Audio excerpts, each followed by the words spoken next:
శ్రీ గురుభ్యో నమః. శ్రీమాత్రే నమః. సుధాధారా సారైః చరణయుగళాంతః విగళితైః ప్రపంచం సించంతి పునరపి రసాంనాయమహసః అవాప్య స్వాం భూమిం భుజగనిభం అద్యుష్టవలయం స్వమాత్మానం కృత్వా స్వపిషి కులకుండే కుహరిణి. ఇక్కడ మనకి ఈ కుండలిని యొక్క శక్తి గురించి కొంత వర్ణన ఉంటుంది. అయితే కుండలిని శక్తిని బయట మనకి బోర్డులు కనపడతాయి, యాక్టివేట్ చేస్తాం మేము, అది ఇది అంటారు. ఎవరు వెళ్ళకండి వాటి జోలికి. కుండలిని శక్తి మనకి ఇవ్వాలి, ఏం చేయాలి అనేది అమ్మ డిసైడ్ చేస్తుంది. ఎందుకంటే అది ఆ కుండలిని శక్తిని మనం తట్టుకోవటం కష్టం. ఎందుకంటే మనం ఇంకా లౌకిక ప్రపంచంలో ఇంకా కొంత ఉన్నాం కాబట్టి ఆ కుండలిని శక్తి యాక్టివేట్ అయితే మనం తట్టుకోవటం చాలా కష్టం అవుతుంది. దానికి ఉపాసన బలము ఇంకా చాలా చాలా ఉండాలి, నియమాలు నిష్టాలు ఉన్నప్పుడే. అయినా మనకి ఇక్కడ అమ్మ యొక్క అంటే అమ్మ దగ్గరికి వెళ్ళటం అనేదే ముఖ్యమైన పని, కానీ మనకి ఈ శక్తులతో పని లేదు కదా. అంటే శక్తుల్ని ఎప్పుడైతే మనం గుర్తించి అక్కడ ఆగిపోతే అమ్మ చెప్తుంది, అవి మన అనిమాది అష్టసిద్ధులు ఇలాంటివన్నీ కూడా అమ్మవారి పదవ ప్రాకారం అవతలే ఉండిపోతాయిట.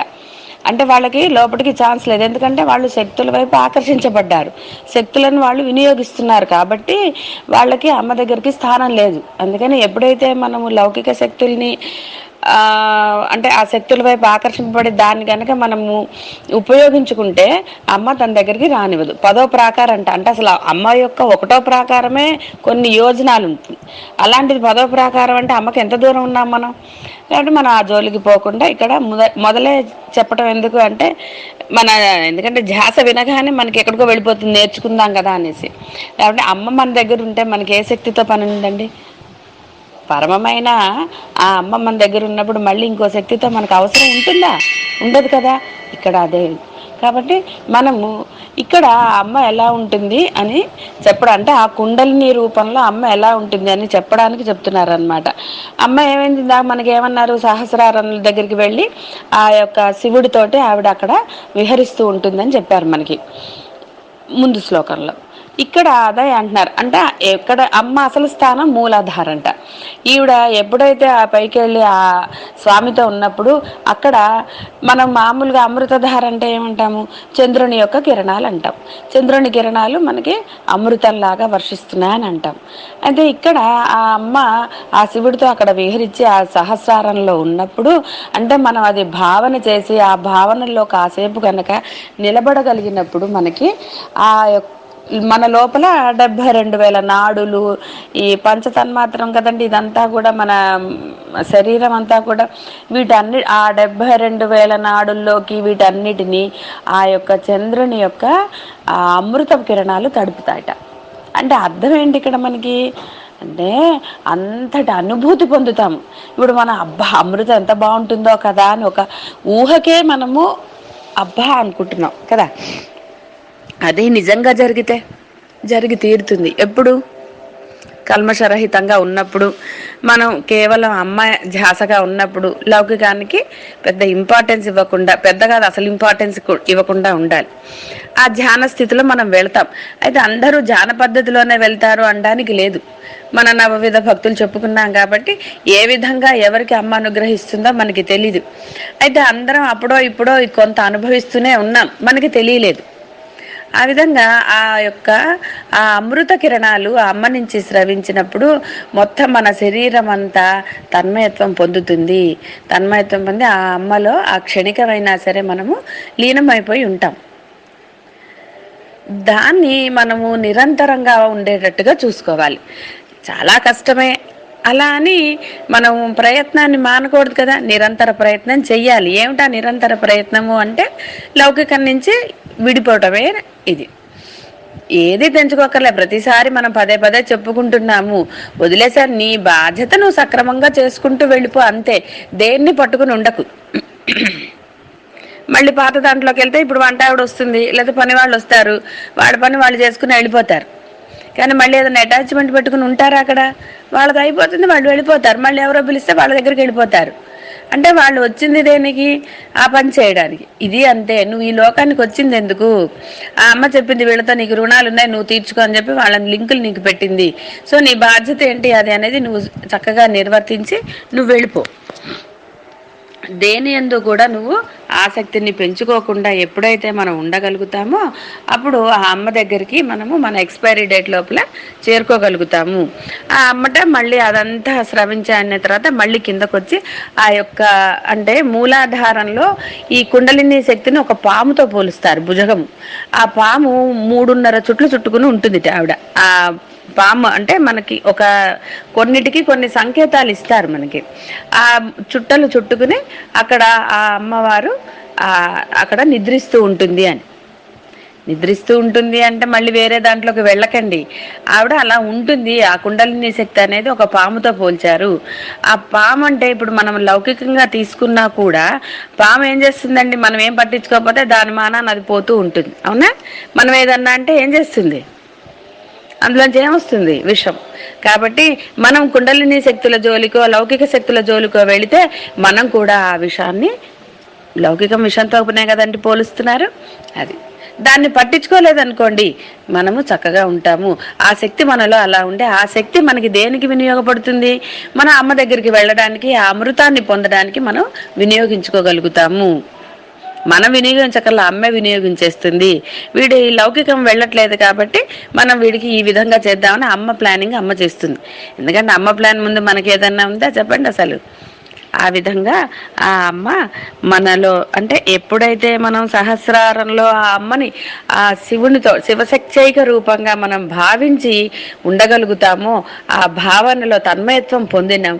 అంటే ఆ తన్మయత్వం పొందటమే ఈ 72,000 నాడుల అమృత వర్షం కురియటము.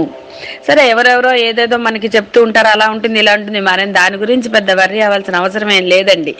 మన అనుభూతి మంది, వాళ్ళకు వచ్చింది కాబట్టి మనకి రాలేదని చింత కూడా అక్కర్లేదు. ఎవరికి ఎలాగ ఇవ్వాలో ఆవిడ ఇస్తుంది కాబట్టి మనం ఇంకొంచెం గట్టిగా అమ్మవారిని పట్టుకుందాము. అనుభూతుల యందు ఆసక్తి పెంచుకోకండి. ఎందుకంటే మనసు ఆసక్తి వైపు వెళ్ళిందంటే అమ్మ దగ్గర పూర్తి తన్మయత్వం ఎలా వస్తుంది? కొంత పార్ట్ ఆసక్తి వైపు వెళ్ళిపోతుంది కదా. కాబట్టి అసలు అలా దాని వైపు అసలు ధ్యాస పెట్టకండి. అంతే, అమ్మ అమ్మ అని ఉంటే ఏది రావాలో అది ఇస్తుంది. కొంత పార్ట్ పక్కకు వెళ్ళిపోయింది అంటే పూర్ణ అనుభూతి దొరకదు.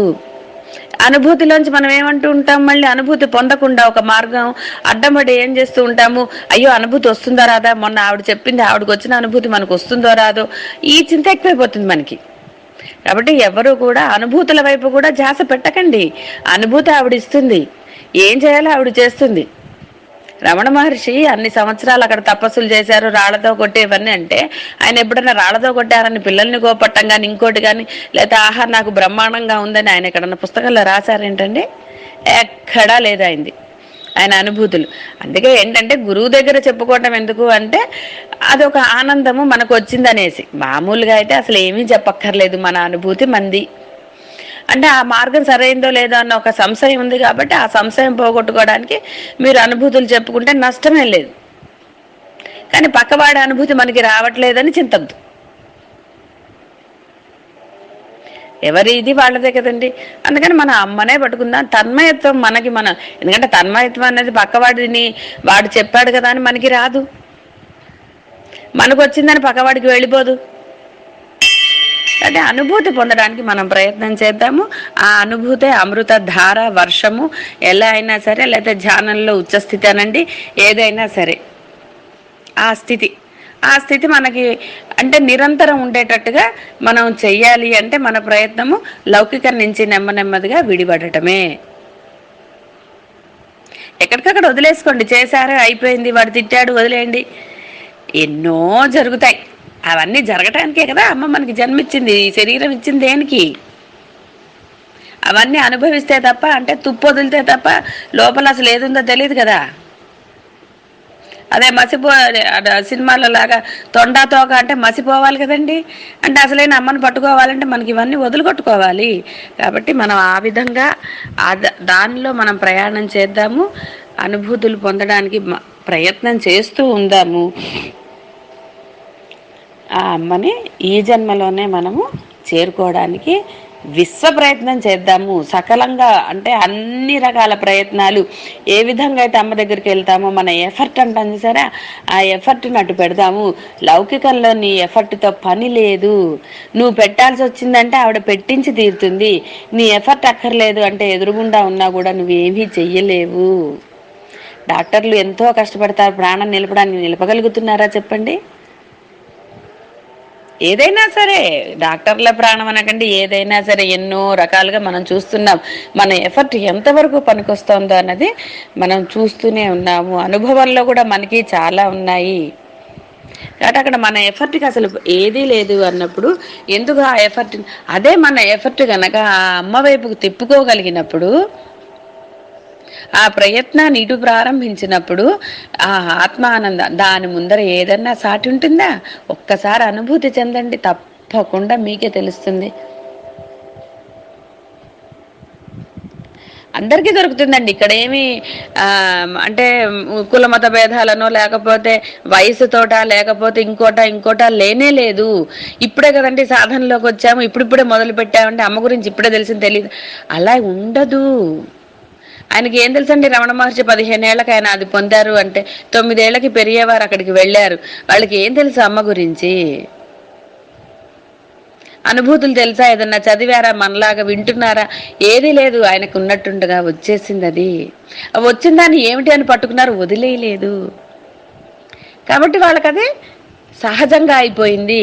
మనం వచ్చిన దాన్ని వదిలేసి మళ్ళీ వేరే దాన్ని పట్టుకుని ఎప్పుడో సమయం ఉన్నప్పుడు మళ్ళీ ఇటు వస్తున్నాం. ఇక్కడ ఎలా ఉంది? ఆయనేమో ఉన్న సమయాన్నంతా దానికి ఇచ్చారు. ఏమిటి అదని? మనం ఏం చేస్తున్నాము? సమయాన్ని డివైడ్ చేస్తున్నాము. కాబట్టి మనకి పూర్ణ అనుభూతి రావట్లేదు. ఎల్లప్పుడూ ఆ అనుభూతిలో మనము ఉండలేకపోతున్నాం. కాబట్టి మనకి అది దొరకట్లేదు. ప్రయత్నం ప్రారంభించాలి. ఈ సమయాన్ని ఇలా చేస్తాను. కాబట్టి అలా చెయ్యాలి అంటే మొదటి మట్టి ఏమనుకున్నాము? నామస్మరణ, నామస్మరణ, నామస్మరణ.